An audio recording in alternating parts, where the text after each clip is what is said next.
নমস্কার বন্ধুরা, আজ দুপুরে আমি রান্না করব লোটে মাছের ঝাল। এই যে বড় বড় লোটে মাছ নিয়ে নিয়েছি। এখন মাছগুলো আমি কেটে পরিষ্কার করে নেব। বন্ধুরা পুরো ভিডিওটা তোমরা দেখতে থাকো। দেখো বন্ধুরা, আমার মাছ কেটে আমি ধুয়ে পরিষ্কার করে নিয়েছি। এবার মাছে আমি নুন দিয়ে দিচ্ছি আর হলুদ দিয়ে আমি বন্ধুরা মাছটা রান্না করব, তার জন্য নিয়ে নিয়েছি এই যে রসুন, আদা, পেঁয়াজ, টমেটো, আলু নিয়েছি আর এই যে কাঁচা লঙ্কা তো নিয়েছি আর জিরে নিয়েছি। এবার আমি মশলাটা করব, তার জন্য মিক্সিতে আমি সমস্ত কিছু দিয়ে দিচ্ছি। আদা, রসুন, পেঁয়াজ, টমেটো দিলাম। এবার কাঁচা লঙ্কা দিয়ে দিচ্ছি। এবার জিরে দিয়ে দেবো। এবার এই মশলাটা আমি বেটে নেবো। মশলাটা পেস্ট করা হয়ে গেছে। এবার কড়াইতে এবার সর্ষের তেল দিয়ে দিচ্ছি। এবার আমি আলুগুলো দিয়ে এবার ভেজে নেবো আলুগুলো। এবার সামান্য একটু নুন দিয়ে দিলাম।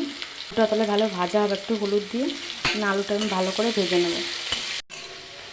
আলুগুলো ভাজা হয়ে গেছে, এবার আমি আলুগুলো তুলে নিচ্ছি।